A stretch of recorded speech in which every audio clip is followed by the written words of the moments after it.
नमस्कार विद्यार्थी मित्रांनो, टी परीक्षेसाठी आज आपण इतिहास, नागरिकशास्त्र आणि भूगोल या विषयाचे महत्त्वाचे एकूण 60 प्रश्न घेणार आहोत. या प्रश्नांमध्ये काही प्रश्न हे प्रिव्हियस क्वेश्चन असणार आहे. या प्रश्नांचा उपयोग तुम्हाला पेपर 1 आणि पेपर 2 साठी होणार आहे. म्हणून व्हिडिओ हा शेवटपर्यंत पहा आणि आवडल्यास व्हिडिओला लाईक आणि सबस्क्राईब करा.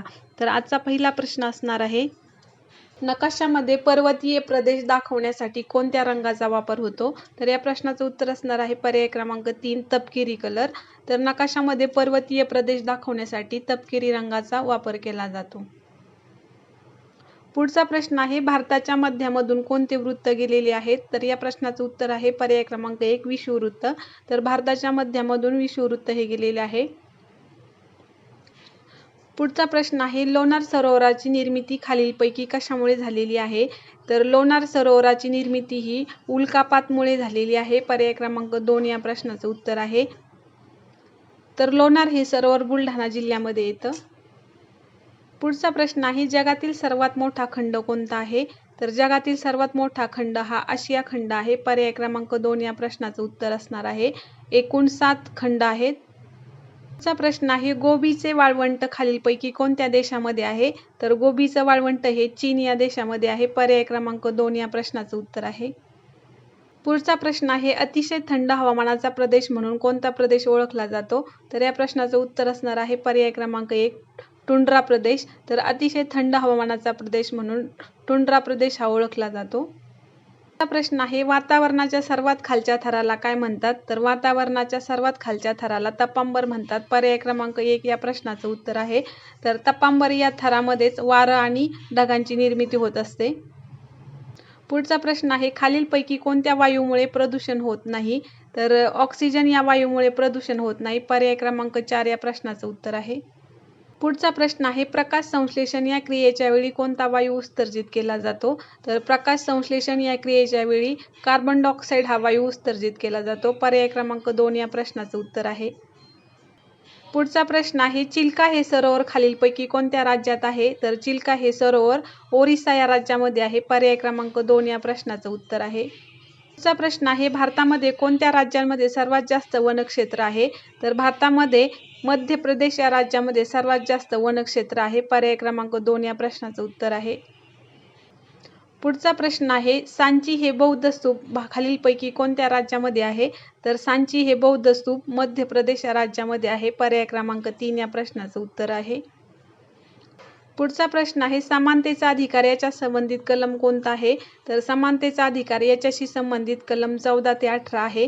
पर्याय क्रमांक 1 या प्रश्नाचं उत्तर असणार आहे. तर परीक्षेमध्ये कलमांवरती भरपूर वेळा प्रश्न विचारले गेलेले आहे, म्हणून जे कलम आहेत ते कलम सगळे पाठ करून ठेवायचे आहे. पुढचा प्रश्न आहे, औद्योगिक क्रांतीला सर्वात पहिल्यांदा सुरुवात कोणत्या देशात झाली? तर औद्योगिक क्रांतीला सर्वात पहिल्यांदा सुरुवात ही इंग्लंड या देशामध्ये झाली. पर्याय क्रमांक 3 या प्रश्नाचं उत्तर असणार आहे. पुढचा प्रश्न आहे, संयुक्त राष्ट्र संघटनेची स्थापना कोणत्या वर्षी झाली? तर संयुक्त राष्ट्र संघटनेची स्थापना ही कोणत्या वर्षी झाली याचं उत्तर कमेंटमध्ये सांगायचं आहे. पुढचा प्रश्न आहे, विषुववृत्तीय प्रदेशामध्ये कोणत्या प्रकारचा पाऊस पडतो? तर विषुववृत्तीय प्रदेशामध्ये आरोह प्रकारचा पाऊस पडतो. पर्याय क्रमांक 1 या प्रश्नाचं उत्तर असणार आहे. पुढचा प्रश्न आहे, जिम कॉर्बेट नॅशनल पार्क कोणत्या राज्यामध्ये आहे? तर जिम कॉर्बेट नॅशनल पार्क हे उत्तराखंड या राज्यामध्ये आहे. उत्तराखंड. पर्याय क्रमांक 4 या प्रश्नाचं उत्तर असणार आहे. तर हा प्रश्न खूप महत्त्वाचा आहे.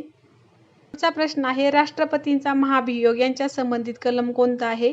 तर राष्ट्रपतीचा महाभियोग याच्याशी संबंधित कलम आहे पर्याय क्रमांक 1 61 कलम 61. पुढचा प्रश्न आहे, 1857च्या उठावामध्ये दिल्ली येथील उठाव्याचे नेतृत्व कुणी केलं होतं? तर 1857च्या उठाव्यामध्ये दिल्ली येथील उठाव्याचे नेतृत्व हे बहादूर शाह जफर याने केलं होतं. पर्याय क्रमांक 4 या प्रश्नाचं उत्तर आहे. पुढचा प्रश्न आहे, महात्मा गांधी यांनी चंपारण्य सत्याग्रह कोणत्या वर्षी केला होता?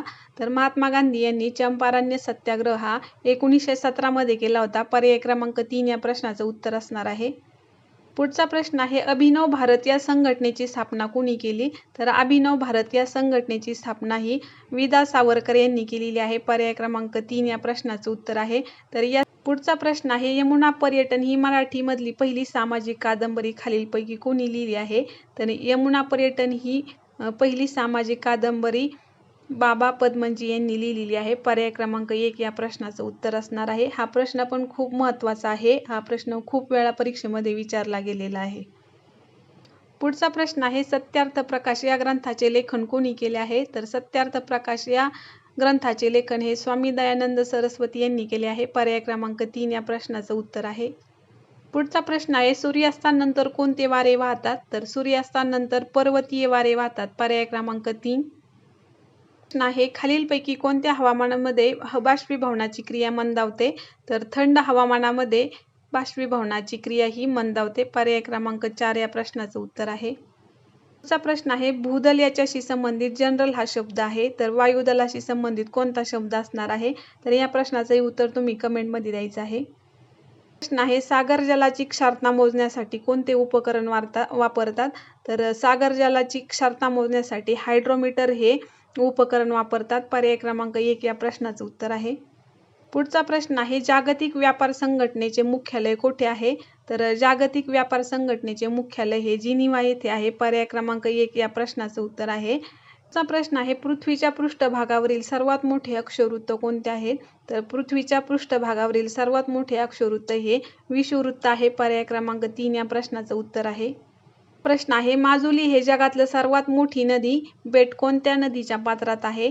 तर माजुली हे सर्वात मोठं बेट हे ब्रह्मपुत्रा या नदीच्या खोऱ्यात आहे किंवा पात्रात आहे. पर्याय क्रमांक 3 या प्रश्नाचं उत्तर आहे. पुढचा प्रश्न आहे, प्रतियोगी सहकारिता हे कोणाचे धोरण होते? तर प्रतियोगी सहकारिता हे लोकमान्य टिळक यांचे धोरण होते. पर्याय क्रमांक 3 या प्रश्नाचं उत्तर आहे. पुढचा प्रश्न आहे, भारत कृषक समाज या संस्थेची स्थापना खालीलपैकी कोणी केली?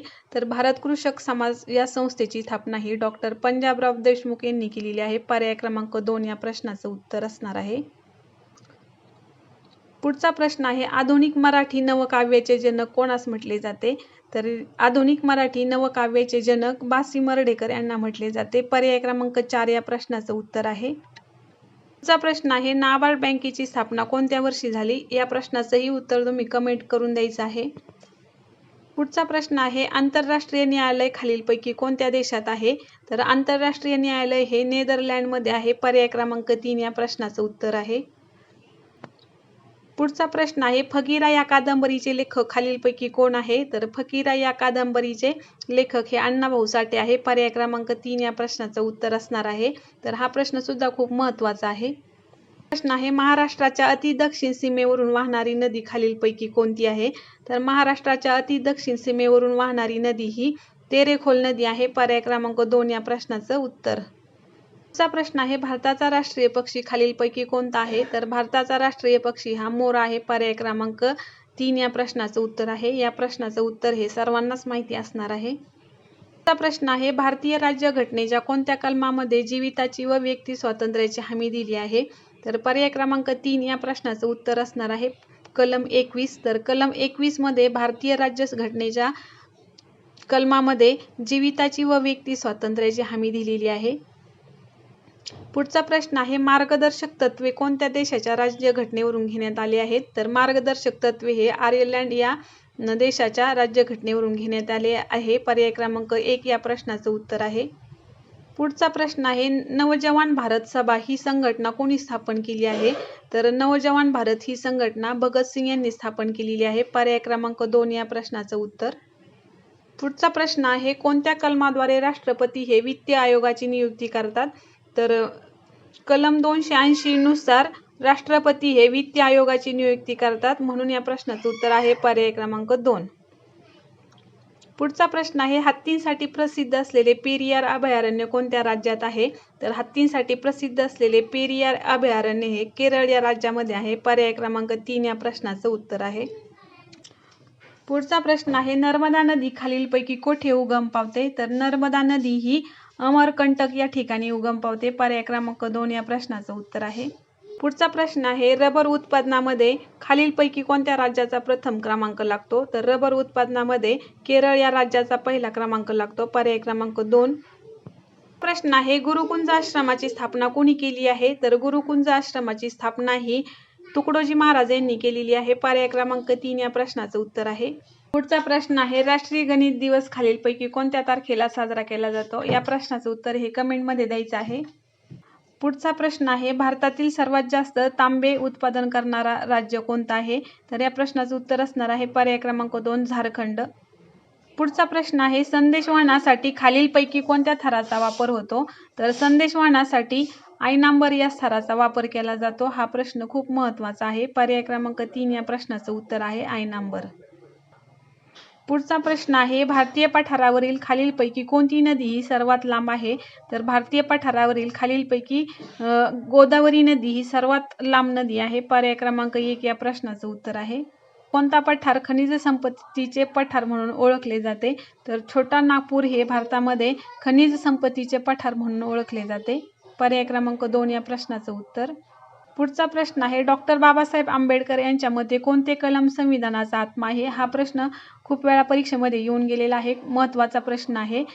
तर कलम 32 हे भारतीय संविधानाचा आत्मा आहे असे डॉक्टर बाबासाहेब आंबेडकर यांनी म्हटलेले आहे. पर्याय क्रमांक 3 या प्रश्नाचं उत्तर. पुढचा प्रश्न आहे, ॲम्नेस्टी इंटरनॅशनल या चळवळीचे उद्दिष्ट काय आहे? तर ॲम्नेस्टी इंटरनॅशनल या चळवळीचे उद्दिष्ट मानवी हक्क संरक्षण हे आहे. पर्याय क्रमांक 2 या प्रश्नाचं उत्तर. पुढचा प्रश्न आहे, जांभी मृदा सामान्यपणे टिंब ठिकाणी आढळते. तर या प्रश्नाचं उत्तर असणार आहे पर्याय क्रमांक 3 रत्नागिरी. तर जांभी मृदा ही रत्नागिरी या जिल्ह्यामध्ये आढळते. ज्या भागामध्ये जास्त पावसाचं प्रमाण आहे त्या भागामध्ये जांभी मृदा ही आढळते. म्हणून आपल्या प्रश्नाचं उत्तर आहे पर्याय क्रमांक 3 रत्नागिरी. प्रश्न आहे, पेथेरा टायग्रिस हे कोणत्या प्राण्याच्या शास्त्रीय नाव आहे? तर पेथेरा टायग्रिस हे वाघ या प्राण्याचं शास्त्रीय नाव आहे. पर्याय क्रमांक 2 या प्रश्नाचं उत्तर आहे. पुढचा प्रश्न आहे, आहारातील ऊर्जेचा मुख्य स्रोत कोणता आहे? तर आहारातील ऊर्जेचा मुख्य स्रोत हा कर्बोदके आहे. पर्याय क्रमांक 2. शेवटचा प्रश्न आहे, लक्षद्वीप हे बेट कोणत्या समुद्रातील बेटे आहेत? या प्रश्नाचं उत्तर हे कमेंट करून सांगायचं आहे. तर अशा पद्धतीने विद्यार्थी मित्रांनो आपण खूप महत्त्वाचे प्रश्न हे समाजशास्त्र या विषयाचे घेतलेले आहे. म्हणून जर प्रश्न आवडले असतील तर व्हिडिओला लाईक आणि सबस्क्राईब करा. धन्यवाद.